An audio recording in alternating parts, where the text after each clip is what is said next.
The World Cup is coming to an end as we reach the semi-finals where Argentina will clash with Croatia and France will clash with everyone's favorite underdog, Morocco. Could we see another repeat on the final, the same as 2018 between France and Croatia, something we haven't seen since the 1986 and 1990 World Cup where Argentina and Germany clashed twice? Or can Argentina or Morocco pull through? Well, let's go into my predictions for these matches. Hi, I'm new here, I'm Filippo, and welcome to Tactical Manager TV, and welcome to our semi-finals prediction.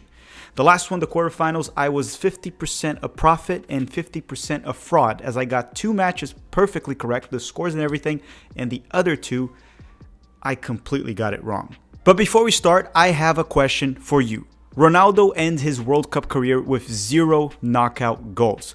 Lionel Messi has 2 more games to go and possibly another final. Regardless, this amazing era between Messi and Ronaldo is coming to an end. So I ask you, who was the superior player in your opinion? I personally admire both, but I have always been a team Messi, now more than ever. I don't want Messi to win the World Cup, but I think he's the best of the two. Let me know your opinion on the comment section down below, and in the process, let us know what country are you from. You can just put a flag or write it. Yeah, and if this video hits 1,500 likes, we will be doing a live watch along for the semifinal and finals and a World Cup final prediction and preview video. All right, so let's play the intro and let's talk about match number 1.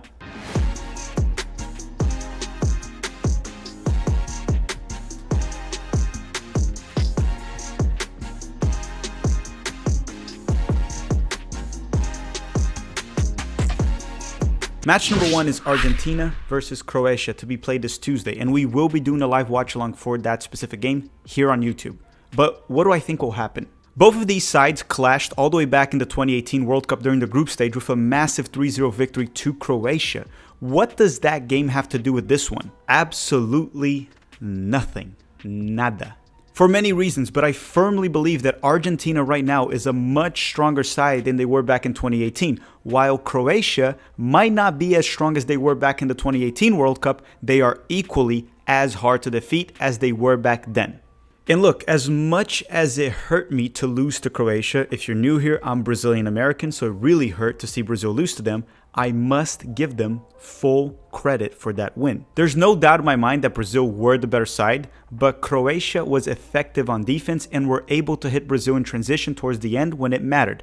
I don't like to use the word luck because any team needs a portion of luck to make it this far in the competition. Also, to get lucky, you need to put yourself in a position to get lucky. And when push comes to shove, every time this Croatian side plays, they show up. So I don't like to use the word luck. Congratulations to Croatia for defeating my Brazil side. I most certainly underestimated them, and I want to make that clear. Now, this Argentina side has most certainly grown throughout the tournament, especially after that first match loss to Saudi Arabia that no one was expecting. We saw a lot of that in the quarterfinals against the Dutch. For that game, Argentina were very good for 75 minutes of that match until Scaloni decided to bunker when they had a 2-0 lead, which they did not hold on to it, and then it went to extra time where they honestly outplayed Netherlands the entire extra time, all 30 minutes, and then they showed all their mental toughness during the penalty shootouts.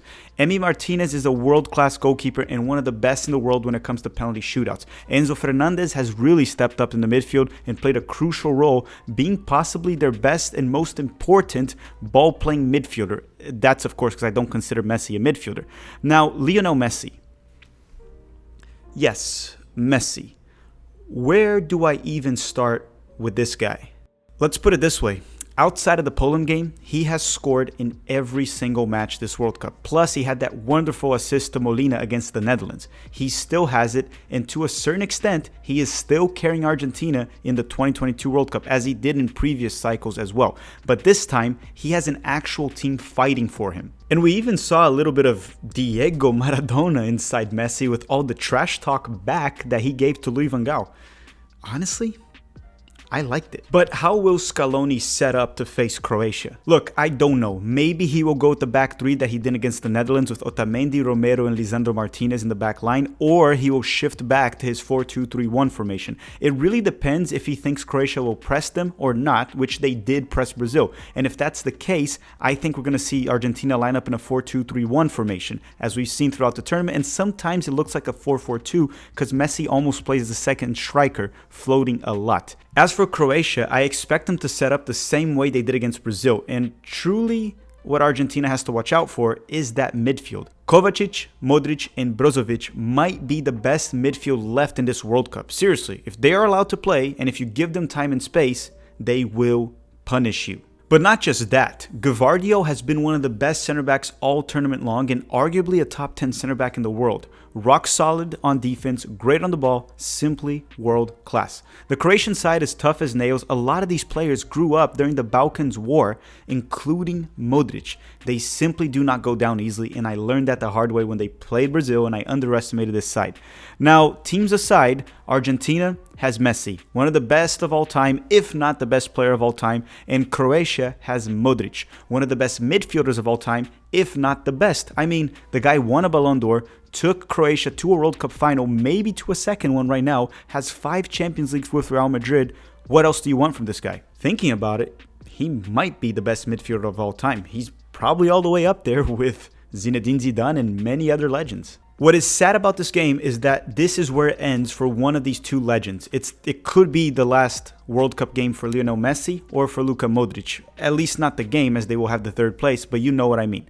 Look, if it goes to PKs or penalty kicks, because some people don't like when I say PKs, I would say it's 50-50. I know Croatia seems unbeatable there, but if there's a team that can beat them, it will be Argentina in penalty shootouts. It can go either way as long as they have Emi Martinez available. My heart says Croatia goes through, but my mind says Argentina. And I think Messi and company will make it to the final in regular time. So I will be rooting for Croatia, but I think it'll be Argentina 3, Croatia 1 in regular time. But I really hope that Croatia is able to send Messi to third place. As much as I admire Messi, I don't want Argentina winning this, and I hope Croatia shuts my mouth again. The second match of the semifinals is between Morocco and France, and Morocco is probably one of the coolest, one of the best underdog stories I have ever seen in my lifetime. And for that reason, I want to start this one by congratulating Morocco. Morocco is the first African nation to make it to the World Cup semi-finals, knocking out Spain and Portugal, even retiring Cristiano Ronaldo from World Cups without conceding any goal all tournament long outside of an own goal against Canada. Simply amazing. What a story has it been, along with the grit and passion that this team displays for their country. Now, that's not to say I'm a fan of their style of play, I really am not, but credit where it's due, and they absolutely deserve it. Now, for Morocco also, it's safe to say that their defense is their forte, their strength. As I said, they only conceded 1 goal, and it was an own goal against the Canadians. Even on penalty shootouts against Spain, they did not allow one in. Their goalkeeper Bono has been absolutely amazing, one of the best in La Liga as he plays for Sevilla, and deserves more recognition.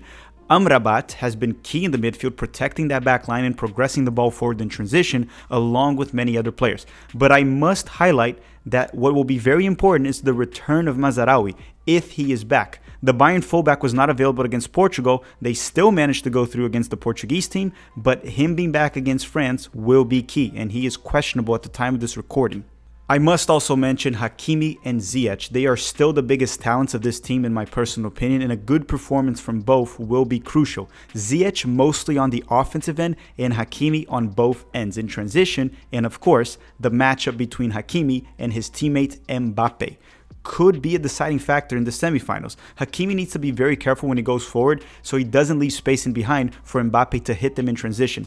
You know, Mbappe has been falling down the left flank all tournament long, which is the side of the defense that Hakimi plays at the right back. Now let's talk a little bit about France, and boy, is this team stacked. They made it to the semifinals while not having Benzema and Kuku, Kante, Pogba. It's just incredible that they made it this far, regardless of them struggling against England, a very good side. Congratulations to England, actually. They did outplay France despite losing, but what matters in soccer is who scores more goals. And France did. Harry Kane missed the PK. That could have been a deciding factor. Tchouaméni is one heck of a player in their midfield. The back line with Varane and Upamecano has been absolutely solid. Having Griezmann also in the national team form, which is when he plays better, helps a lot, alongside having a player like Giroud up top that always comes in clutch. But I must say, their strength is through the flanks, down the flanks with all the pace and quality that Dembele and Mbappe bring. Of course, I'm always going to be highlighting Mbappe, that he can single-handedly take down a team. I mean, Mbappe's talent is as big as his ego. Both are one of the biggest ones in the world. Both teams, Morocco and France, are very direct and enjoy playing in transition. But obviously for this match, France will be the one taking the initiative and being more ball dominant. As long as Morocco does not get caught high up the field and hit on the counter, they should be able to hold their own for this match. I mean, France is stacked and more talented. There's no doubt in my mind about that. But we saw them get outplayed by England. Also a side that's more talented than Morocco, but you get my point. They are beatable. Both of these teams don't really need the ball much to create high-quality goal-scoring opportunities. Let's talk about Morocco here for a second when they faced Portugal. Look at it this way. Morocco had only 27% of ball possession against Portugal, while Portugal had 73%. Yet, they still beat Portugal 1-0, and they defeated Portugal on the XG battle, the expected goals, which is a stat, a metric to measure how good of a quality opportunity you have created. And they beat Portugal there 1.4 to 0.9. So despite barely having the ball, they scored more goals and created better quality goal scoring opportunities. Again, both sides, France and Morocco, like to play in transition, but I fully expect France to be the ball dominant team for this specific match. Now, if this match does go to penalties, I give Morocco the advantage. One, because they lived through that experience in the World Cup already, and two, their goalkeeper Bono. But unfortunately, I'm going to say France wins this at regular time. France 2, Morocco 0. And the reason for that is I think France will get the first goal, and then Morocco will have to open up and attack, with France hitting them on a counter in transition and getting the second goal. I understand if you question me saying that Morocco will not allow 2 goals in this match. I mean, they haven't for the entire tournament, but we also have never seen them play behind on the scoreboard. We've never seen an opponent score first, and if that happens, how will Morocco react? So I think France will score first, and that'll be a problem for Morocco. But just as I said for the Croatia one, I will be rooting for Morocco. My heart is with Morocco, but I'm trying to be rational with this one. I will tell you one thing. If Morocco scores first, I think the match will end 1-1, and it'll go to penalty kicks. And then I think Morocco could advance to the final. But, as I said, my prediction, okay, because I don't want to have 2, because then I can never be wrong, is France 2, Morocco 0. But I hope Morocco knocks out France. All right, everyone, thank you very much for watching. This World Cup has been absolutely fantastic. I'm loving every second of it. The games have been wonderful. Truly a joy to watch. Thank you very much for watching. Drop a comment down below, your predictions, Messi or Ronaldo also, who do you prefer? Drop that like and let us know if you want us to do a World Cup final preview prediction and live watch along. I'll see you guys on Tuesday on the live watch along for Argentina versus Croatia. Thank you very much for watching and have a great day.